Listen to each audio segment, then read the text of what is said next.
และควันผู้โปรยสู่ฟ้า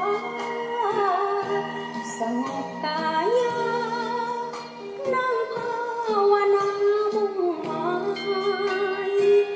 ด้วยบริสุทธิ์สัมพุทธสัมมากังใจเกิดแก่เจ็บตายเห็นในวัฏสงสารไม่คิดเศร้าใจเสียใจเรื่องใน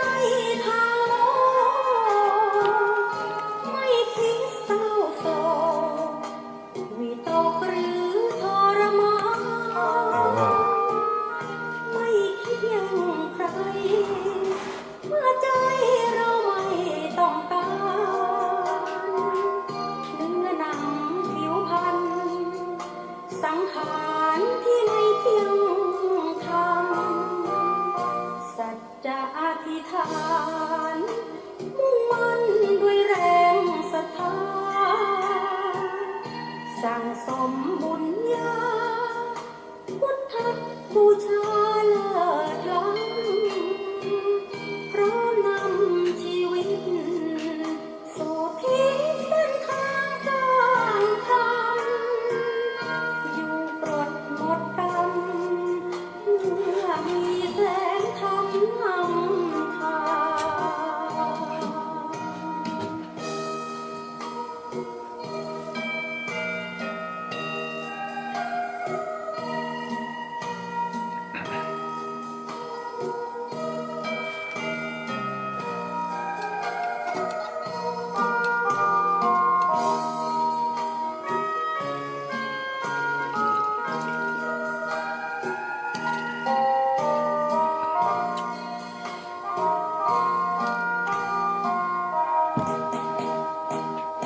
ไม่คิดเศร้า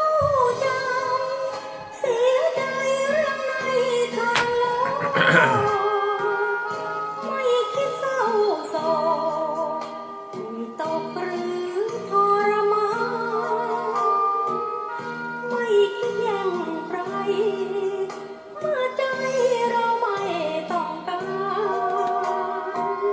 เนื้อหนังผิวพรรณสังขารที่ไม่เที่ยงธรรมสัจจะอธิษฐานมุ่งมั่นด้วยแรง แม่ละเม็ดก็เดืองรอหอรอเหลืองเหลืองเหลืองเรื่องสีอินพร้อมนำชีวิตสู่ทิศเส้นทางสร้างธรรมอยู่ปลดหมดกรรมเมื่อมีแสงธรรมนำทาง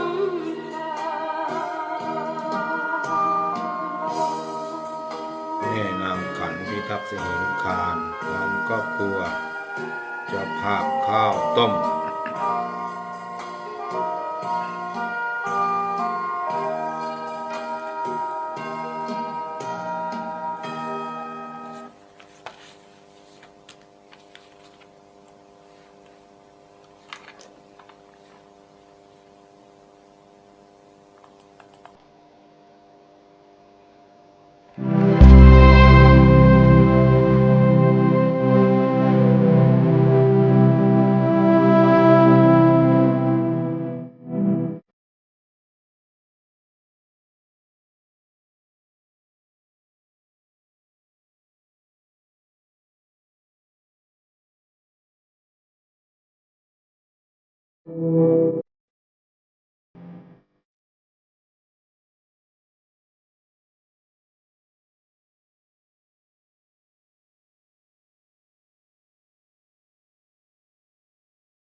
พระพุทธธรรมล้ำเลิศประเสริฐแน่จะต้องแก้ความสวยทุกอย่างรสที่ใจดวงใจใสสะอาดอย่าเลิกกลางห่างวัดหัดฟังธรรมขอนอบน้อมต่อพระรัตนตรัยกราบคารวะพระมหาเถรานุเถระทุกรูปทุกวัดด้วยความเคารพอย่างสูงยิ่งขอความสุขความเจริญจงบังเกิดขึ้นมีแต่เหล่าญาติโยมสาธุชนคนดีทั้งหลายด้วยกันทุกท่านทุกคนณโอกาสนี้ในค่ำเมื่อคืนวันนี้เป็นค่ำของคืนวันอาทิตย์ที่30เดือนพฤศจิกายนวันอาทิตย์ที่30เดือนพฤศจิกายนเป็นวันสุดท้ายแล้วขึ้น10ค่ำเดือน1ปีมะเส็งพุทธศักราช2568ได้เว้นมาบรรจบครบรอบอีกวาระหนึ่งซึ่งในวันนี้ในเวลา3 ทุ่มกับ20 นาทีด้วยกัน3 ทุ่ม 20 นาทีด้วยกันกับรายการแสงเทียนส่องธรรมแสงเทียนส่องธรรมจากทางสถานีวิทยุบริการสาธารณศาสนาและวัฒนธรรมคลื่นความถี่ FM 101.75 เมกะเฮิรตซ์จังหวัดเลยลิงก์สัญญาณผ่านอินเทอร์เน็ตเว็บไซต์ไปทางเสียงธรรมจากถ้ำผาหม้อ FM 96.50 เมกะเฮิรตซ์วัดป่าจาริยธรรมถ้ำผาหม้อตำบลนาดอกคำอำเภอนาด้วงจังหวัดเลยติดตามรับฟังทางสถานีวิทยุพระพุทธศาสนาทั่วไทยระบบแอนดรอยด์ระบบเพจสโตติดตามรับฟังทาง Facebook Live วัดศรีระวงศ์ Official Fan Page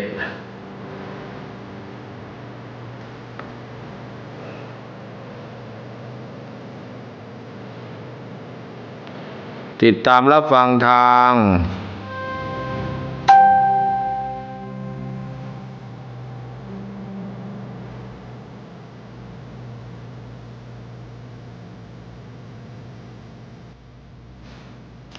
ติดตามรับฟังทาง Facebook Live วัดศรีระวงศ์ Official Fan Page ติดตามรับฟังทาง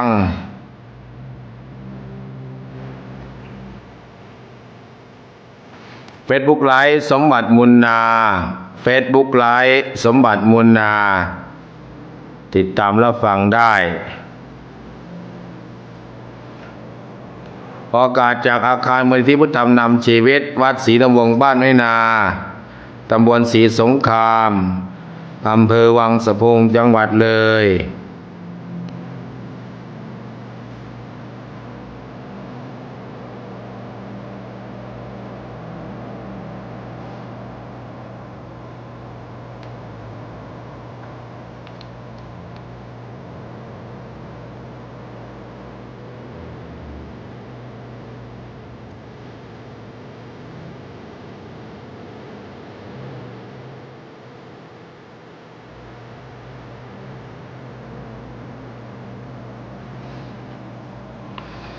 ติดตามรับฟังทาง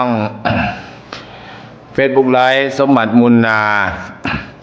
ออกอากาศจากอาคารมูลนิธิพุทธธรรมนำชีวิตวัดศรีระวงศ์บ้านนินาตำบลศรีสงครามอำเภอวังสะพุงจังหวัดเลยหมายเลขโทรศัพท์ก็0930851122 ด้วยธรรมภาพพระกุดมวลานุวัตรเจ้าวาดเจ้าสำนักผู้ในวยการสถานี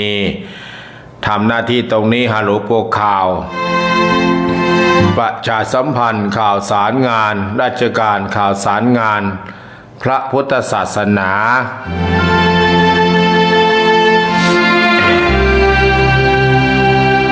ช่วงนี้ก็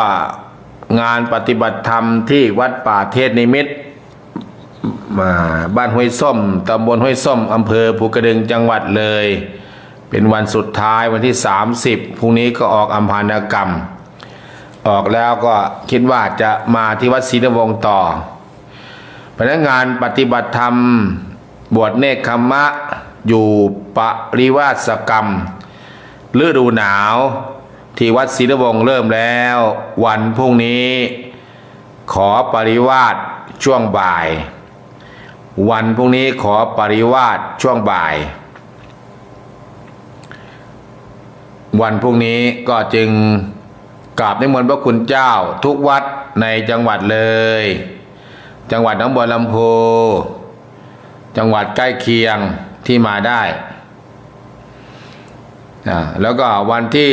1ขอปริวาสขอหมู่สวดเดียว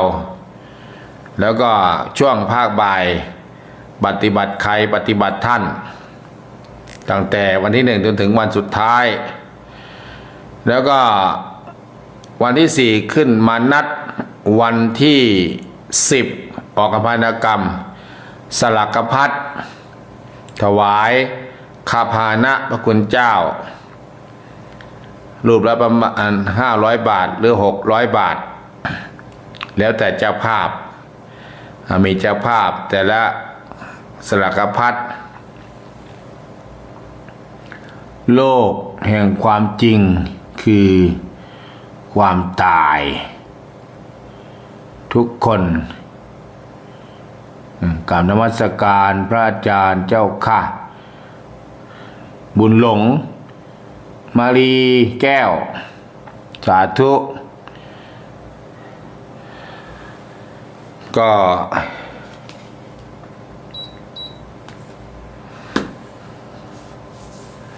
วันที่1ถึงวันที่10ส่วนงานปฏิบัติธรรมวันพ่อแห่งชาติฤดูหนาว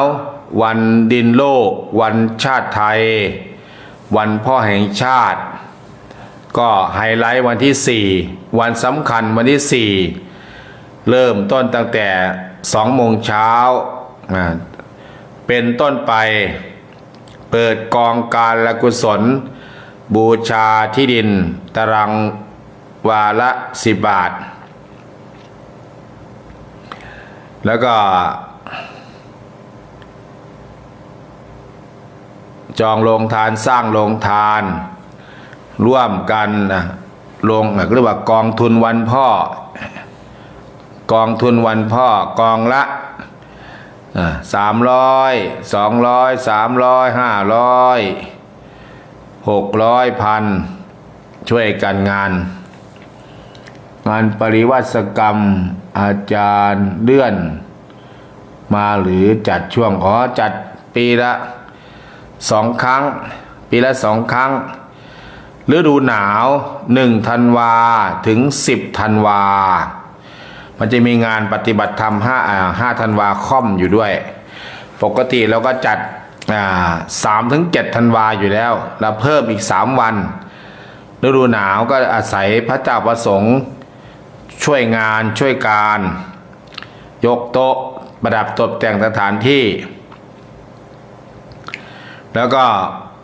อีกช่วงหนึ่งฤดูฝนก่อนเข้าพรรษา5 วันก่อนเข้าพรรษา5 วันช่วงเดือนกรกฎาคมก่อนเข้าพรรษา5 วัน ก็จัด2 ช่วงแล้วแต่พระคุณเจ้าจะมาช่วงไหนญาติโยมก็มากับพาญาติโยมมาญาติโยมพาพระคุณเจ้ามาปฏิบัติแล้วก็วันที่1ขอปริวาสช่วงบ่ายโมงเป็นต้นไปสวดปริวาสขอหมู่สวดเดียวขอเดียวสวดเดียวก็แล้วแต่บัวสีทอง2 ชั้นแล้วก็วันที่4ขึ้นมานัดวันที่10ก็ออกอัมพานกรรมกับวัดใครกับวัดท่านหรือจะไปต่อหรือจะพอแค่นี้ก็จะมีค่าพาหนะถวายเสร็จแล้วก็วันสำคัญวันที่4ก็มาจุดเทียนมาช่วยกันจุดเทียนช่วยกันเผยแผ่พระพุทธศาสนาใครเทศก็ได้ก็ได้เทศใครไม่เทศไม่ได้ก็นั่งโต้รุ่งกันกับญาติโยมโยมทำได้เราก็ทำได้พระก็ดูโยมก็ดูพระเป็นตัวอย่างพระก็ดูโยมที่เก่าๆเป็นตัวอย่างเรียกว่ากัลยาณมิตรกัลยาณธรรมเป็นเพื่อนมันก็สามารถที่จะประพฤติปฏิบัติธรรมได้เพราะนั้นก็จูงมืออันสูงเกียรติของญาติโยม วันที่ 4ขอแรงญาติโยมชาวอำเภอวังสะพุงทุกตำบลจะเป็นตำบลวังสะพุงศรีสงครามจะเป็นผาบิ้งจะเป็นโคกคำมิ้นหนองอะไรนะหนองยาป้องตำบลผาน้อยตำบลเขาหลวงตำบลหนองงิ้วตำบลทรายขาวตำบลผาบิ้งวังสะพุง ก็10 ตำบลก็มีประชากรอยู่หลายเป็นแสนอยู่ไม่ได้ขอมากหรอกขอสัก3,000ก็พอแล้วจาก2,500ก็เต็ม3,000เต็มสนามเหมือนกับหมอนทองเนี่ยพระญาติโยมแล้วก็ย่นย่อกันมาในเขตเทศบาลบ้านน้อยนาบุกม่วงสไลบ้านนาหลักศรีบุญเรืองในโซนนี้ก็เจริญพรญาติโยมมาพระคุณเจ้าก็หลวงพ่อหลวงตาเด้อบ้านบางเดือบางทองเด้อแม่บุญศรีทวีลาส่งหลวงพ่อมาเด้อ10 มื้อมันจะมีหมู่คณะดีเลยเจ้าข้าปีหน้านี้อะไรสิด้วยนะเดินทางไปเอาบุญนำพระอาจารย์โดย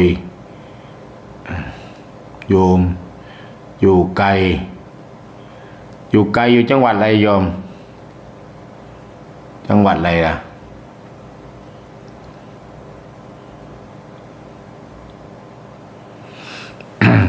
วันนี้หนาววันเมื่อกี้9 องศาที่วัด9 องศาวันนี้11 องศาวันนี้11 องศาผ่านไปมันบ่11 องศาเนาะ11 องศานะตอนนี้18 องศาละวันนี้มี13 องศาถึง29 องศาเนี่ย13 องศา29 องศาเซลเซียสวันที่30ค่ำคืนนี้ก็13 องศาพรุ่งนี้กลางวัน30 องศาเซลเซียสกลางวันร้อนหน่อยกลางคืนก็เย็นๆสบายแล้วก็แดดแจ่มเนาะวันที่4วันที่3 ธันวา17 องศากลางวัน30 องศาวันที่4 ธันวาวันที่ปฏิบัติธรรมวันนี้ไม่หนาวหรอกโยม19 องศากลางคืนช่วงคืน19 องศากลางวัน30 องศาโอ้สบายโยมวันที่5 ตอนเช้าวันที่5 วันศุกร์ป่ะอากาศ20 องศากลางวัน29 องศาวันที่6เนี่ย18 องศากลางวัน32 องศาปาด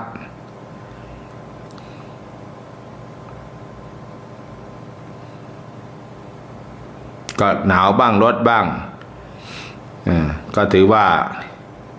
ญาติโยมวันนี้ก็13พรุ่งนี้ประมาณ13 องศาวันที่1ว่ะวันที่12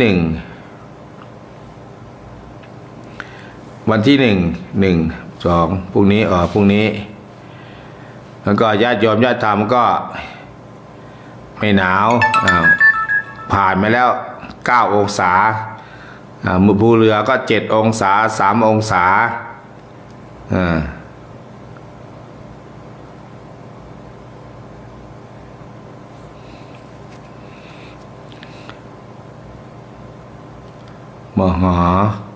พระมหาปะวัดสายทองข้างบนลำพู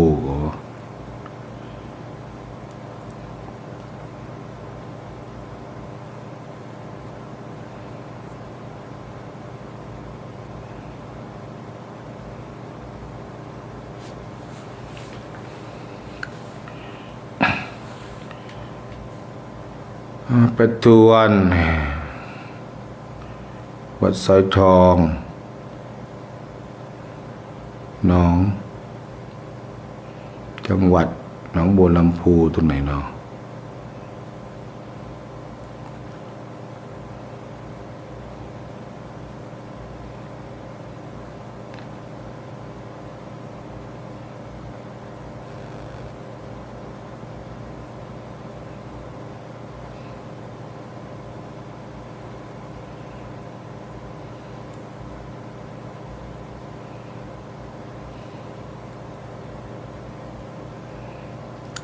30 พฤศจิกายน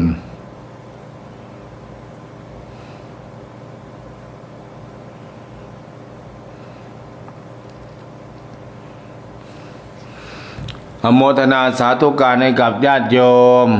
อยู่ขอนแก่นปะเจ้าค่ะอโมทนาสาธุการเนาะวันนี้ก็มี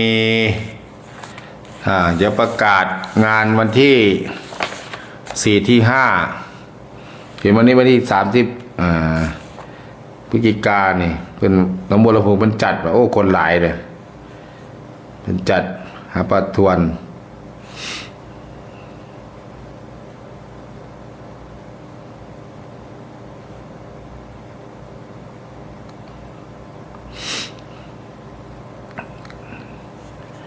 คนหลายก็ดีหลายที่ช่วยกันจัดเรื่องของงานถวายเป็นพระราชกุศลเรื่องของงานบูรพมหากษัตริย์ของเราจัดมา29 ปีแล้ว29 ปี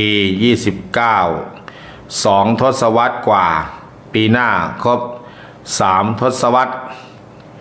การจัดวันพ่อแห่งชาติคือเป็นประจำปีฤดูหนาวชาวจังหวัดเลยเพราะนั้นก็อาตมาก็จัดอยู่ที่วัดศรีดำวงไม่ได้ไปจัดที่ศาลากลางว่าการขนย้ายอุปกรณ์ต่างๆว่าต้องอาศัยภาคส่วนต่างๆตอนนี้ก็พื้นที่4 ไร่เนี่ยก็มาเยอะก็เต็มแล้วก็ทำได้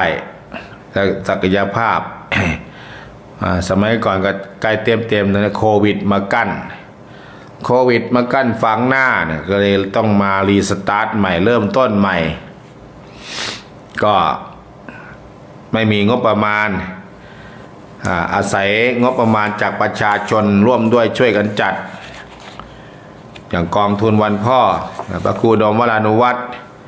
เจ้าวาดวัดศรีดำวงก็ 1,000 บาทแม่บุญศรีทวีลา500 บาทแม่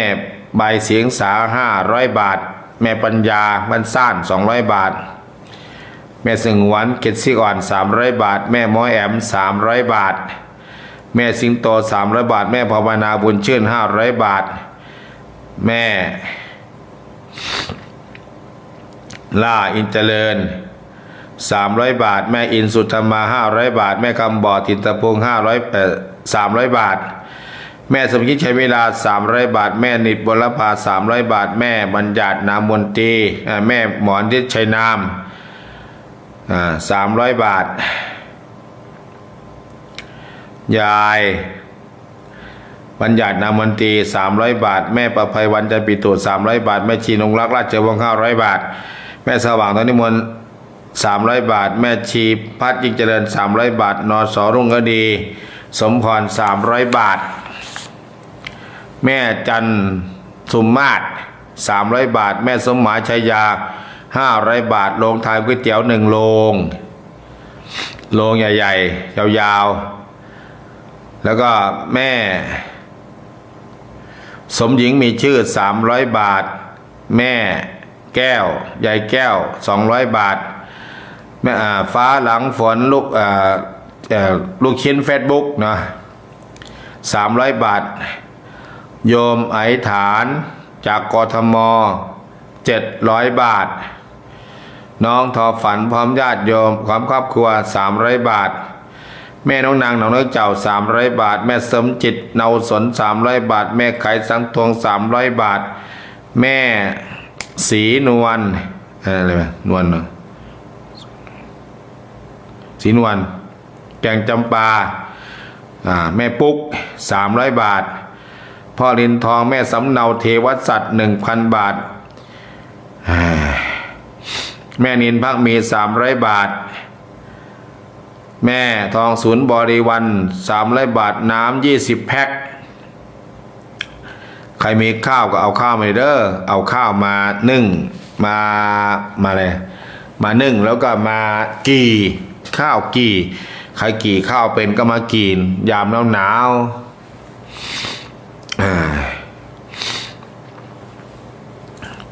แม่แตงอ่อนเด็กขัดลำ300 บาทแม่สมจิตณพลซา300 บาทนางจิราพรบุรพา300 บาทแม่วาสนาจันล้วน500 บาทยายหวางพลซา300 บาทแม่ชี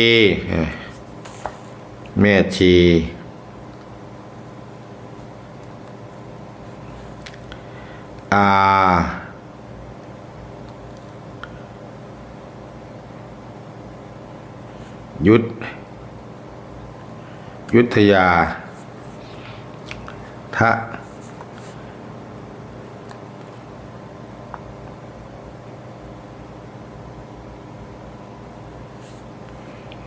ดีวี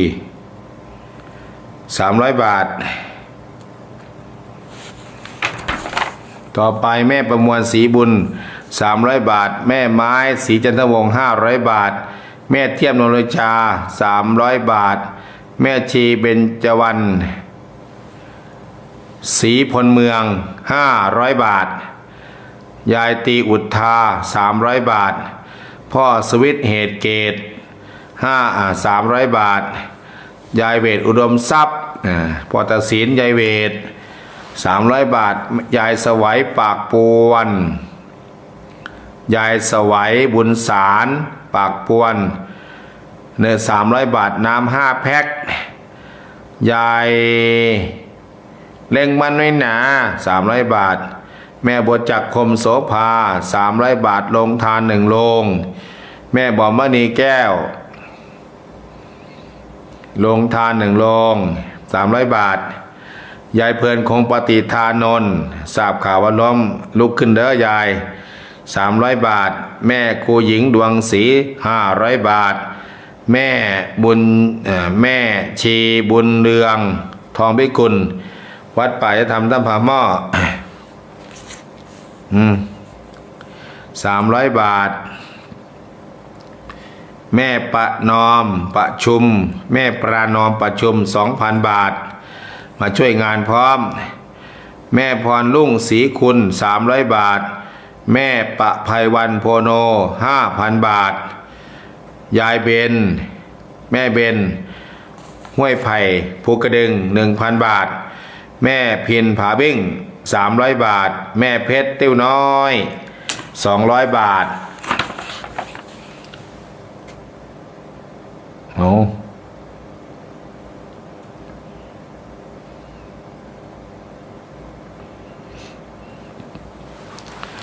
แม่เพชรติ้วน้อย300 บาทถึงไหนแล้วล่ะ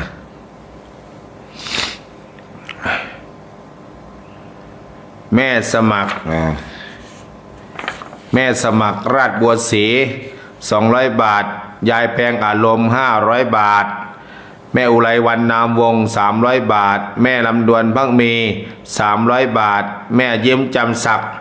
พุงสไล300 บาทพระวิชัยอนาลโย300 บาทพระมังกรปัญญาวชิโร500 บาทแม่ชีเสียดแสงขาว300 บาทแม่รัตดาพรบัวละพา300 บาทแม่ยุ่นปีมาน้ำห้วย200 บาทพระไกรสอนสุมโน500 บาทยายเตียงมนทา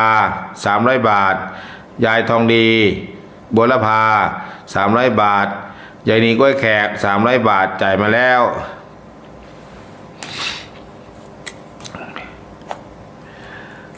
ยายจอมพันสนิท300 บาทยายทองดีก็จ่ายแล้ว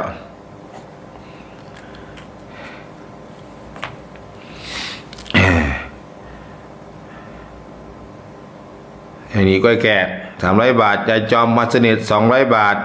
แม่น้องจะปาสิน300 บาทแม่สุภาพแก่นศิยา300 บาทยายภาพกิริศี300 บาทแม่ปิ๊บช่างปัดเซิด400 บาทแม่ก๊อฟบางจัน300 บาทกกซ้อแม่ตุ๊กสีสร้อย200 บาทแม่น้องดาวบัวบานบุตร300 บาทแม่แววสง่าลี200 บาทแม่อนงนิษสารทู300 บาทแม่นางขันมิทักษิงคาร300 บาทแม่สุภาพพิซซ่านาหลัก300 บาทแม่สำลีสำทอง300 บาทแม่คำพันธ์พิมพ์จอม300 บาทสวนป่าสามัคคีธรรมอาจารย์นงฤทธิ์500 บาทแม่สุดท้าย300 บาทแม่เดียนบุญเกียรติ300 บาทแม่ทองศรีเพ็งธรรม300 บาทนางรัศมีชมพูน้องอาเฟย300 บาทพระวิสุทธิ์อธิวโร300 บาทพระทัดพลจันทสาโล300 บาทแม่วิจิตรพรหมมาศ1,000 บาทบาโลใหญ่แม่กุหลาบทองพุนพุนนะ300 บาท500 บาทบาโลใหญ่แม่บุญล้อมทองโชติวังปทุม500 บาทเอราวัณด็อกเตอร์บุญยวัฒน์บุญทวงศ์ 1,000 บาทแม่คำไหมกลมเกลียว500 บาท 1,000 บาทพร้อมข้าวสารครึ่งกระสอบเนาะผู้ใหญ่บ้านผู้ใหญ่ทวันมาเฉลิมผงสไล500 บาทเถาเวียงแม่เถาวันสอนเวียง300 บาท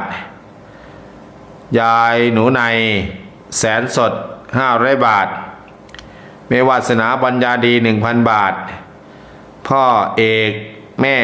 เอกลักษณ์เฟอร์นิเจอร์สีมะเรือง500 บาทแม่พรทิพย์พิทักษ์สิงคาร500 บาทแม่จีสวยเนียมหอม300 บาทแม่ชีสิดาจันนาม100 บาทแม่ทองคำทวิลา300 บาทแม่อัมพรดวงปทุม300 บาทแม่เพิงผาบิ่ง300 บาทนางเพชรรัตน์ห่อเลเจ้าของเคียงหมูตลาด 1,000 บาทแม่บุญปันนิพาสินนท์500 บาทแม่พินผาบิ่งแม่พินบางใบ300 บาทนายจักรกิจบลภา300 บาทนางสาวน้ำฝนบางใบ300 บาทแม่ชวีวันจัดสัจจะอะไรเคนาวัง300 บาทยายหนูเพนบุงสไล500 บาทยายนายสมเด็จละยัน300 บาทแม่ขวัญอะไรขวัญเหล่าพุกเขาแม่ขวัญเหล่าลุมพุก200 บาท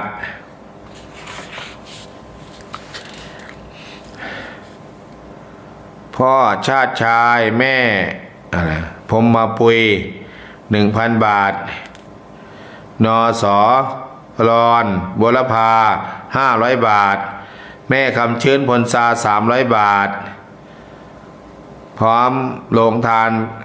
วันที่4น้ำชากาแฟตลอดงานวันที่5อะ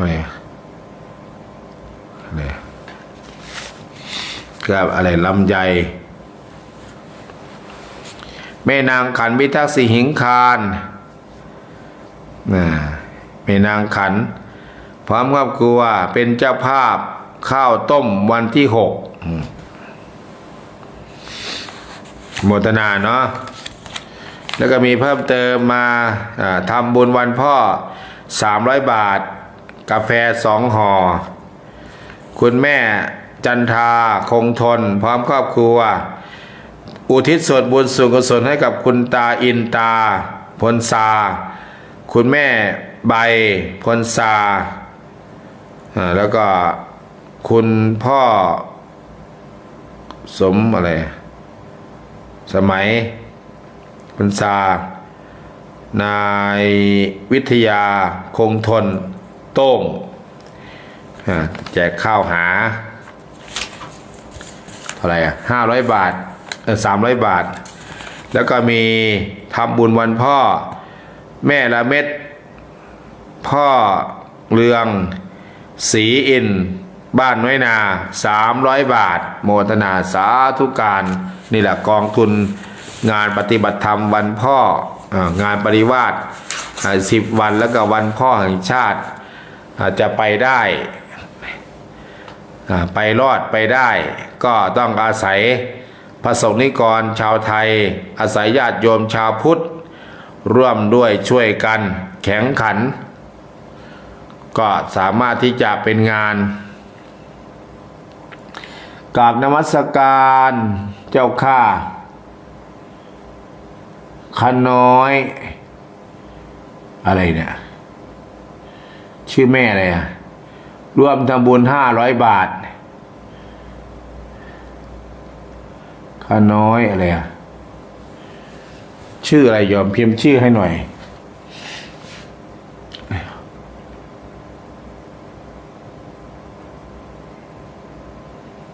ขอนแก่นวะหรือไงขายขี้ยางก้อนขอขี้ยางก้อนกันนะร่วมทำบุญ500 บาทใครเนาะพิมพ์ชื่อมาหน่อยชื่อเล่นก็ได้จะได้เขียนบันทึกไว้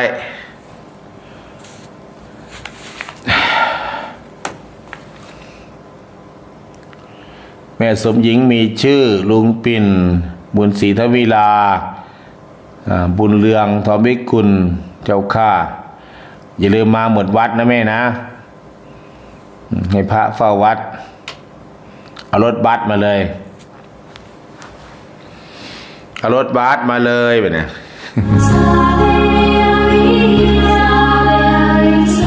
Facebook โยมภาษาอังกฤษอันนั้นมันอ่านไม่ออก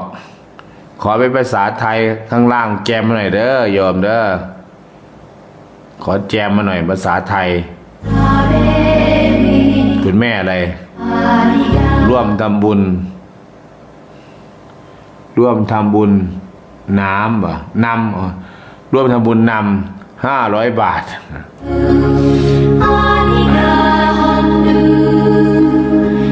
ช่วยกันโยมช่วยกันอาตมาก็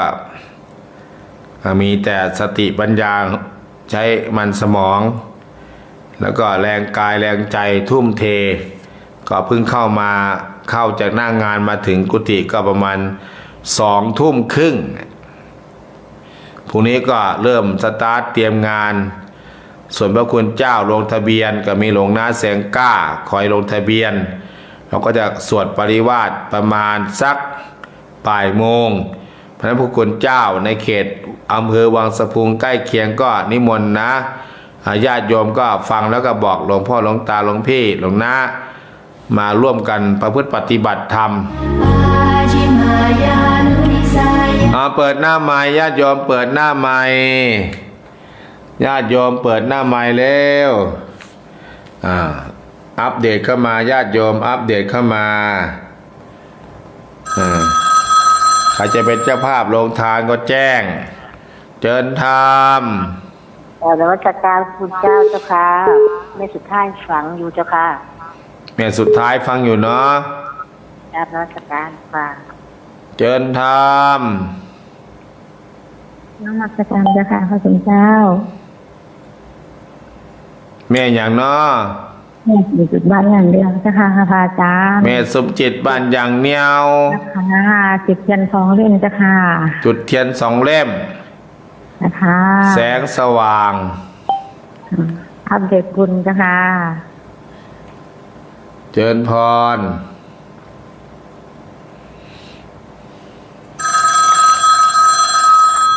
เจิญธรรม ค่ะนมัสการพระครูเจ้าค่ะ แม่หนูพิษจะเฮ็ดหยังลงทานน่ะ เฮ็ดข้าวจี้คือเก่าราคาเฮ็ดกับข้าวถวายพระตอน กับ เช้า ข้าวถวายพระตอนเช้า จนแล้วงานวันพ่อล่ะเจ้าค่ะ แล้วงานมันพอเนาะ อันโยมมันอันทำบุญ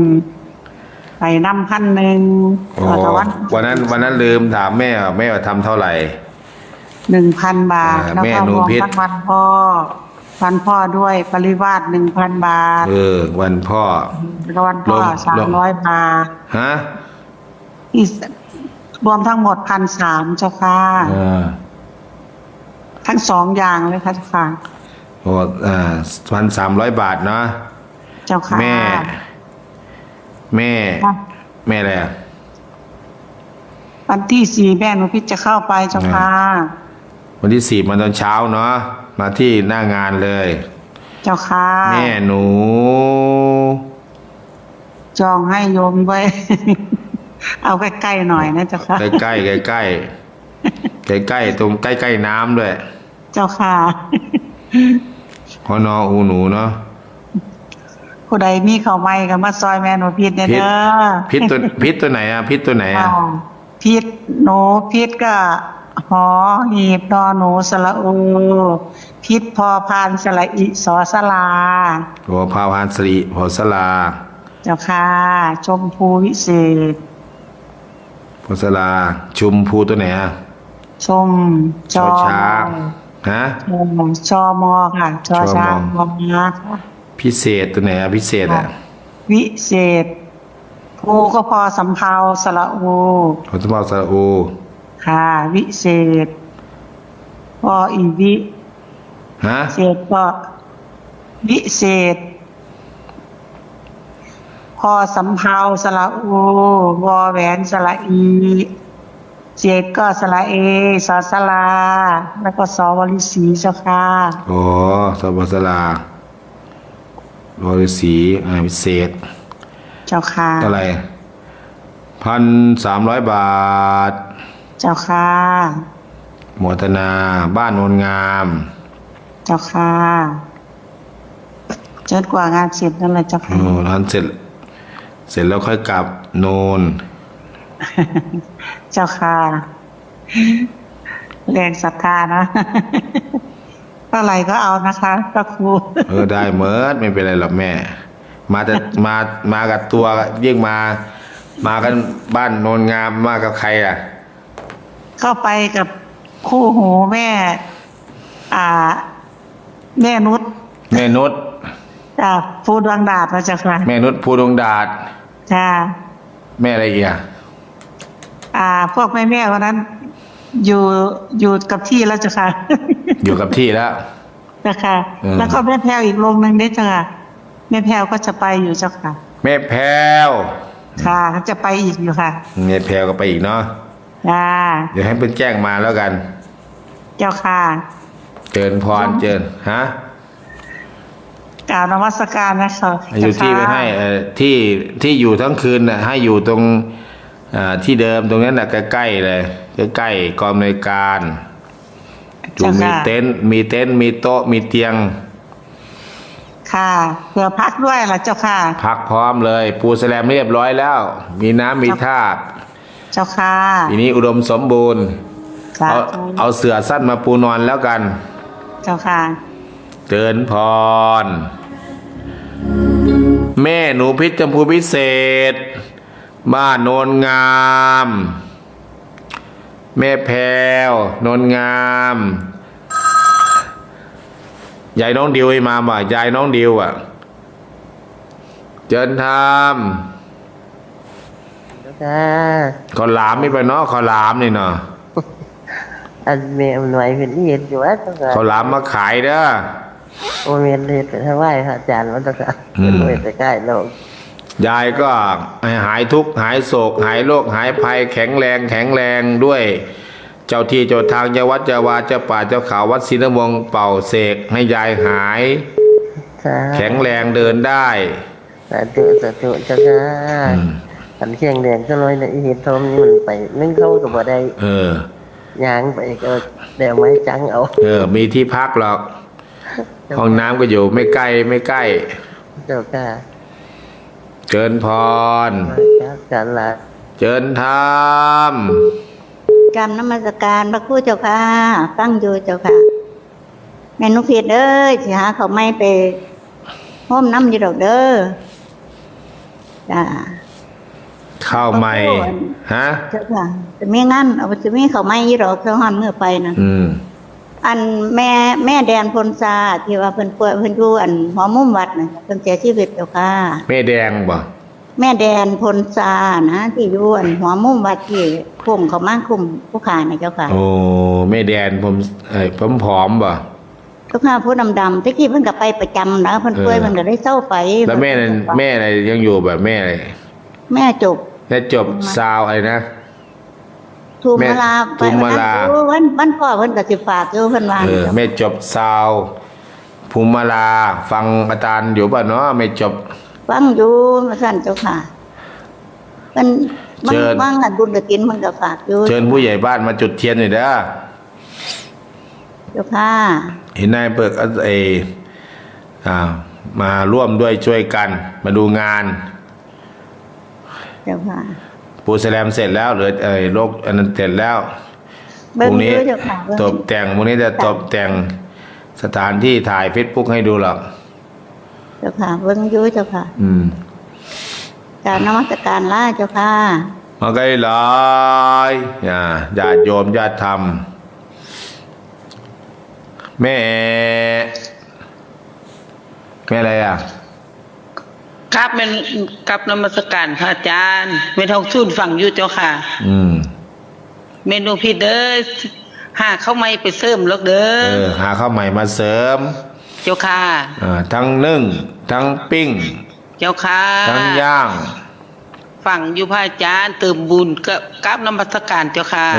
มากันมาเด้อ เจ้าค่ะ ชวนผู้ช่วยมาด้วย ยายนั่นมาไม่ได้ก็เอาผู้ช่วยมา ใหญ่สะอาดทั้งบนตา มาเด้อผู้เฒ่ามากลางวันเด้อยายภาพกันมาได้อยู่หรอก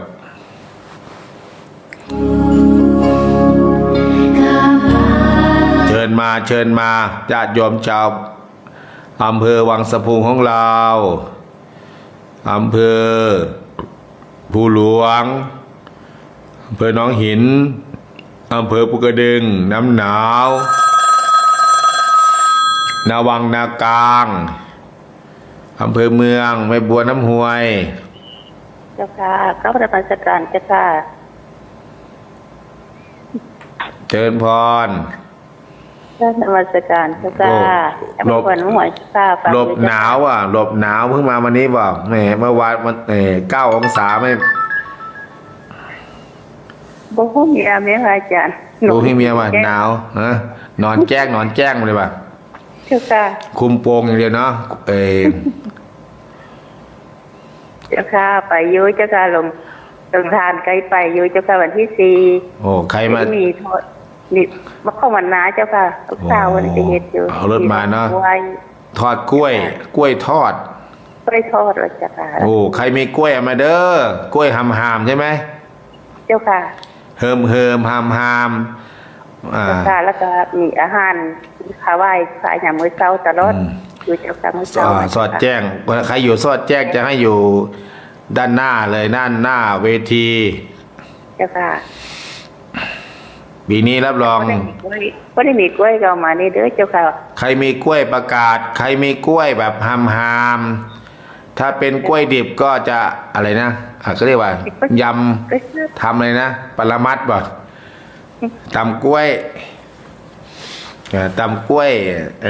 ใครมีกล้วยดิบใครมีกล้วยหามก็ยัดใต้เตาใครมีกล้วยสุกก็ทำไงปิ้งกล้วยเนาะ เจ้าค่ะ ใครมีกล้วยหามก็ทอดกล้วย มันก็ทอดได้นะโยมเนาะ เจ้าค่ะ มัน เป็นก็พอได้เจ้าค่ะ มันเผือกเอามาได้เลยญาติโยมไม่มีเวลาก็เอามากองไว้ที่กองในการก็เอาไปเลยเอาข้าวไปนึ่งเอาข้าวไปนี่เหมือนงานเรียกว่างานนี่แหละวันพ่อ ทำเพื่อพ่อทำเพื่อแม่ทำให้พ่อหลวงเราพ่อมาเกิดเกล้าเราทำให้แม่เราแม่ฟ้าหลวงเรานี่แหละคือคนไทยคนอีสานร่วมด้วยช่วยกันเอาให้สนามแตกเหมือนกับหมอนทองเลยเด้อ พากันมาเด้อคนไหนไม่มาจะคุยใครไม่รู้เรื่องมันมาแล้วจะคุยรู้เรื่องผู้ว่าราชการจังหวัด ไปประจ เป็นประธานสร้างบารมีเนี่ยบารมี30 ทัศน์ครูบาอาจารย์ก็มาเทศน์ยอมฟังอาจารย์บุเรียนก็จะมาเทศน์อาจารย์กับนรงฤทธิ์อีกเด้อหัวกันกิ้งไงเหรอ ส่วนมากอาจารย์ตรงนี้จะหัวก่อนโยม เจ้าค่ะ มาเด้อมาพากันมาแม่เพชรมากับแม่บัวน้ำห้วยเด้อบ้านกิ้วน้อยเจริญพรแม่ครูอะไรครูหญิงเมตตาแม่ปอนเจริญธรรม นมัสการค่ะอาจารย์บ้านใจข่าวหรือเจ้าค่ะ อันนี้แม่อย่างอ่ะแม่น้ำฝนบ่ แม่ลำไพ โอ้หายไปเลยแม่แน่ไม่กรีดยางมาบ่แม่ กรีดอยู่เจ้าค่ะ กรีดคนเดียวเองนะ เจ้าค่ะ ดีแล้วไม่ต้องแบ่งใครกรีดได้ แล้วเดี๋ยวนี้เขาให้กิโลเท่าไหร่อ่ะ โลละ26 20 50เนี่ย โอ้25 26หนาวยังออกดีบ่ยางอ่ะ ก็ออกดีอยู่ค่ะอาจารย์เดี๋ยววันที่5เดี๋ยวก็จะไปอยู่เจ้าค่ะ เอาพักยางไว้วันที่4เนี่ยพักยาง เจ้าค่ะ เอาวันที่4เด้อวันที่4เนี่ยพักยางไว้ก่อนเด้อบอกยางเลยเด้อ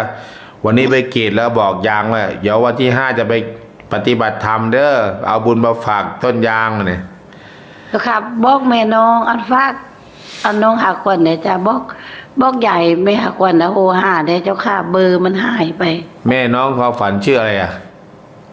ยายไม่หาควันน่ะยายน้องไม่หาควันน่ะ ยายฝ้ายป่ะ แม่นเจ้าค่ะ ยายฝ้าย บอกให้โหหาได้เด้อเจ้าค่ะ ยายฝ้ายโทรหาแม่อำไพด้วยเด้อ เบอร์หายเปลี่ยนโทรศัพท์ใหม่ จากนมัสการเจ้าค่ะ ให้น้องเขาฝันโทรก็ได้ เจ้าค่ะ เบอร์อะไรอย่าบอกเบอร์ก่อนจดเบอร์ก่อนลืม แล้วเขาก็รู้หรอกว่ามีเบอร์น่ะ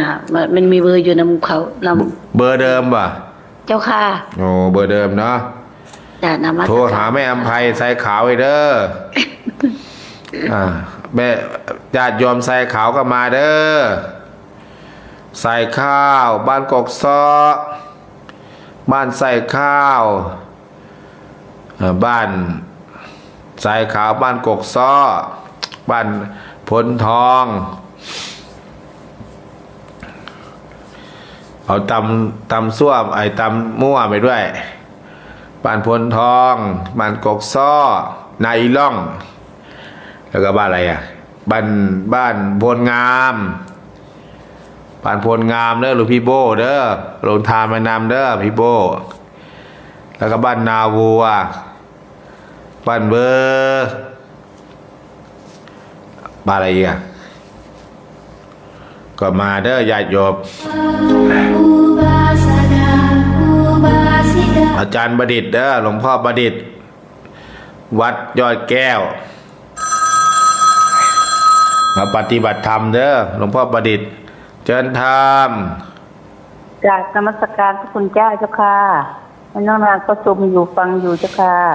กับนมัสการลาเจ้าค่ะ เจริญพรเจริญธรรม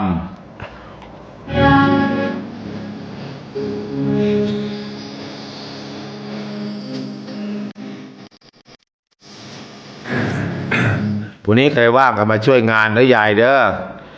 แม่ทั้งหลายแม่หลอดแม่เอ็นแม่ปอกเข้ามาดูโรงครัวเด้อพรุ่งนี้เนี่ยวันที่1แล้วก็ดูพระว่าพระได้เท่าไหร่ตอนนี้พระที่เข้ามาแล้วประมาณ8 รูปแล้วมั้งรวมทั้งหมดทั้งวัดศรีดวงก็อยู่ประมาณ10 กว่า 15นะแม่ชีก็อีก5เป็น20พรุ่งนี้ก็นิมนต์นะครับพระคุณเจ้าในเขตใกล้เคียงก็มาได้ภูหลวงนะ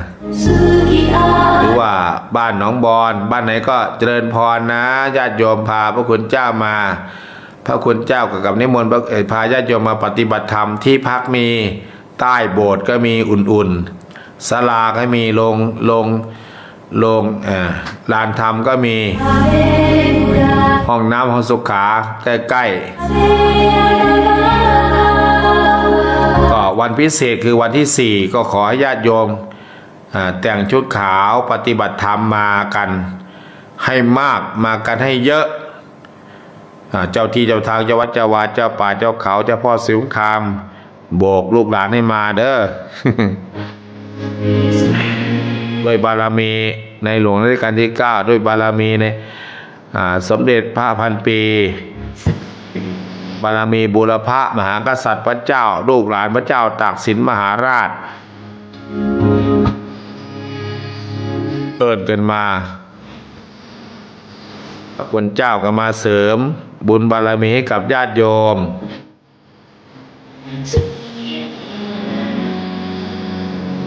อยู่วัดก็อยู่ได้อยู่แต่ก็ไม่มีหมู่คณะมาอยู่ได้คุยกับหมู่คณะมาศึกษาทำไม้กวาดกับหลวงพ่อภูกระดึงเด้อใครจะเป็นไม้กวาดมาดูหลวงพ่อทำไม้กวาดเด้อ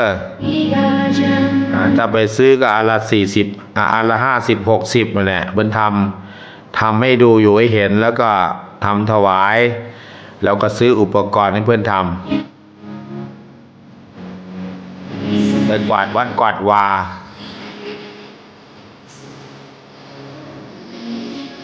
ใครจะร่วมกองทุน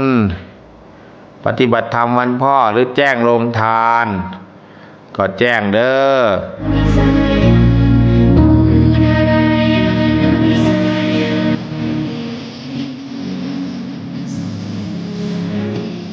วันที่4ก็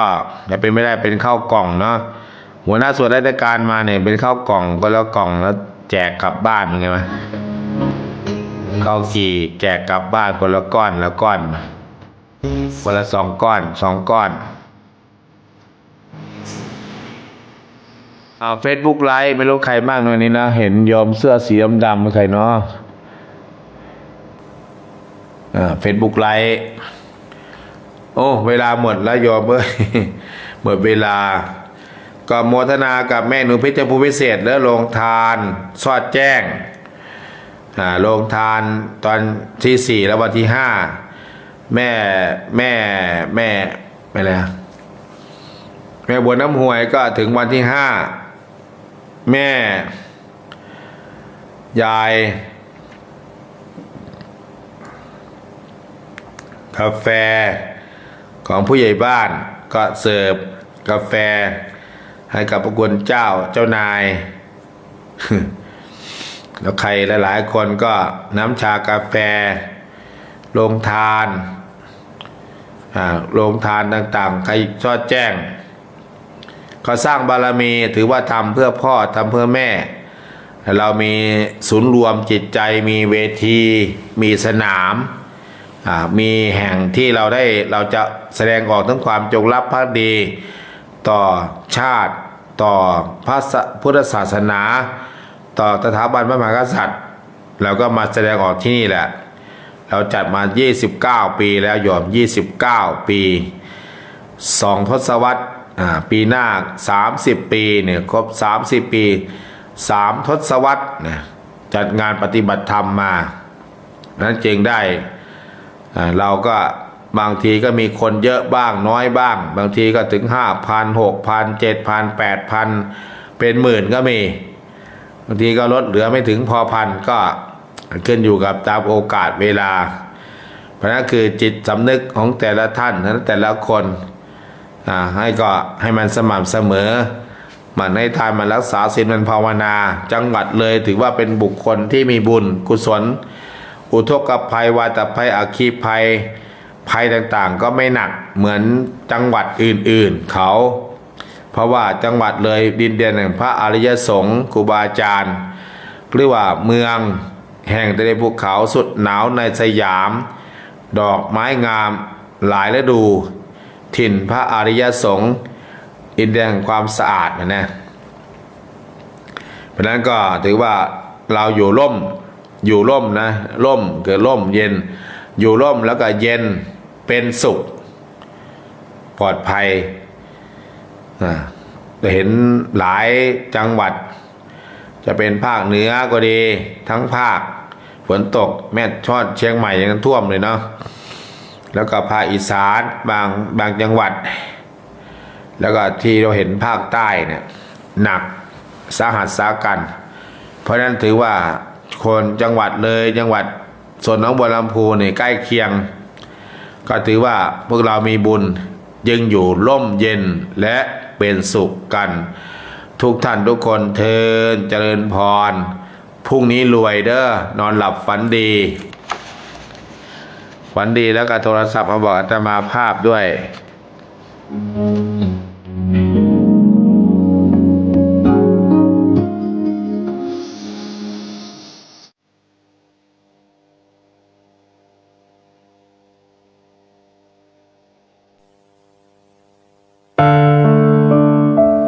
ผู้ใดเห็นธรรมผู้นั้นเห็นเราตถาคต